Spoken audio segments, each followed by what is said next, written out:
Imagine a war that lasted for 16 years. A war that literally stopped one of the world's most powerful empires dead in its tracks and completely redrew the map of Europe. Well, that's what we're talking about today.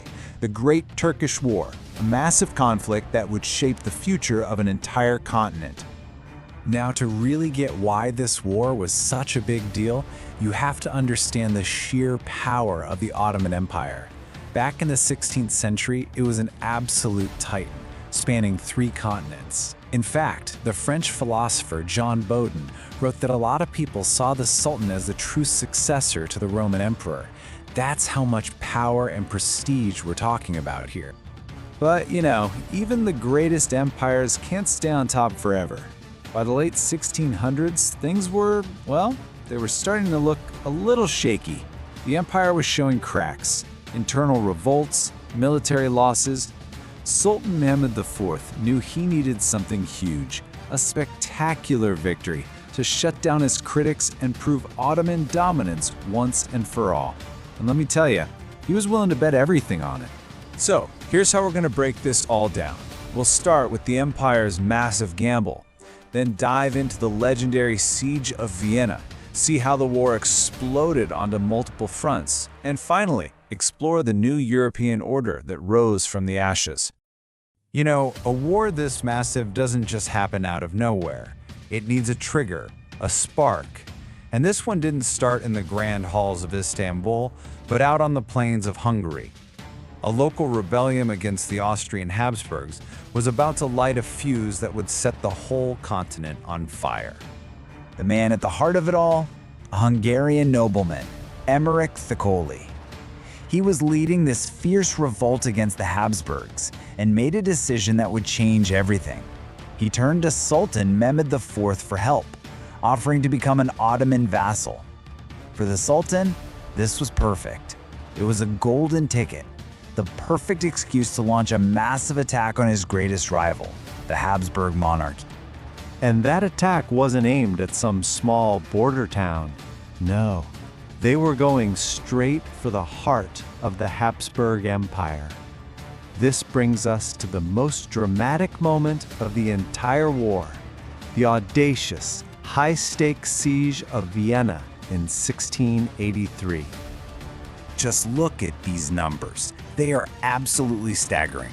The Grand Vizier Kara Mustafa Pasha shows up with a massive army of about 150,000 soldiers, and inside the city, fewer than 20,000 defenders, a mix of soldiers and regular folks. The odds were just insane. Kara Mustafa was so confident he was going to win that he barely bothered to properly secure his own camp. A huge mistake, as it turns out. But Vienna wasn't alone. Honoring a defense pact, the Polish king, John III Sobieski, came racing to the rescue. He linked up with troops from the Holy Roman Empire, and suddenly, bam! A relief army of nearly 70,000 soldiers appears on the horizon, catching the overconfident and preoccupied Ottoman forces completely by surprise. And what happened next is the stuff of legends. Seriously. Led by King Sobieski himself, the Polish winged hussars unleash what many historians call the largest cavalry charge in history. They just thundered down the hills and smashed into the Ottoman flank like a tidal wave. The psychological shock was just as devastating as the physical attack. It shattered the Ottoman lines and turned the whole siege into a chaotic, panicked retreat. The fallout from this was swift and absolutely brutal. The Ottomans suffered another crushing defeat at Parkani soon after, and for his catastrophic failure, Grand Vizier Karl Mustafa was executed in Belgrade on the Sultan's orders. Seeing a historic opportunity, Pope Innocent XI helped pull together a massive alliance, the Holy League, to take the fight directly to the Ottomans.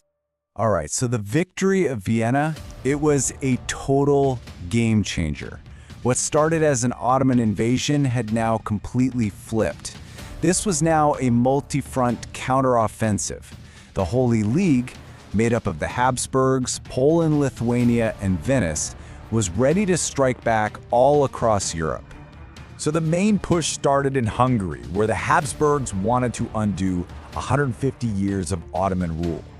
The big turning point came at the Second Battle of Mohács in 1687. And get this for some historical irony. This battle took place on the very same ground where the Ottomans had completely crushed the Hungarian kingdom over a century before. This time, though, the Habsburgs won a decisive victory, and for all intents and purposes, Hungary was there. Meanwhile, way down south, the Venetian Republic was getting in on the action. In a conflict known as the Marian War, their forces managed to capture the entire Morea Peninsula, what we today call southern Greece, which was a huge territorial gain for the League. But it wasn't all smooth sailing for the Holy League. The hero of Vienna, John III Sobieski, actually found his campaigns in Moldavia getting seriously bogged down. He wasn't stopped by a big army, but by relentless hit-and-run raids from Tatar forces and just a total logistical nightmare, trying to keep his army supplied. Then, in 1686, a new player enters the game, the Tsardom of Muscovy.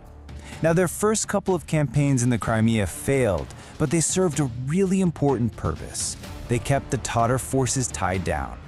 And then, a young, ambitious Tsar takes over. You may have heard of him, Peter the Great. His Azov campaigns ended with the capture of a key Ottoman fortress, which was huge.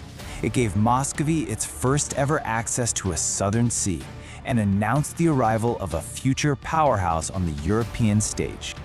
So, after years and years of brutal fighting across the entire continent, the war was hurtling towards one final, decisive showdown, a battle that would force an end to the conflict and forge a brand new European order. And that moment was the Battle of Zenta. The new Sultan, Mustafa II, was personally leading his army, trying to reclaim Hungary. But as his forces were crossing a river, at their most vulnerable, the brilliant Habsburg commander, Eugene of Savoy, sprang a perfect trap. The surprise was total, and the result was catastrophic. The Ottoman army was just annihilated. The defeat was so complete, the Sultan had no other choice but to finally sue for peace. The treaty that followed, the Treaty of Karlowitz in 1699, made the Holy League's victory official. And the territorial changes were just staggering. The Habsburgs got control of most of Hungary, making them the new top dog in Central Europe. Poland and Venice also got to keep their hard-won gains, and Muscovy's control over Azov was made official just a year later. You really can't overstate this. It was a monumental shift in power. For the first time ever, the Ottoman Empire was forced to give up huge chunks of European territory. Their era of expansion was over, period. And into that power vacuum stepped the Habsburg Monarchy, now the dominant force in the region, while up in the northeast, Peter the Great's Muscovy was starting its journey to becoming the massive Russian Empire. This war really was the turning point. After centuries of being one of Europe's most feared and powerful empires, the Ottomans were now on the defensive. It wasn't just stagnation anymore. This was the beginning of a long, gradual decline that would reshape the course of world history. So, the Great Turkish War didn't just close one chapter of European history, it started the next one. The decline of a great empire and the rise of ambitious new ones created this volatile power vacuum, filled with new rivalries. And that leaves us with a big question. How did this dramatic reshuffling of the deck set the stage for the next 2 centuries of European conflict?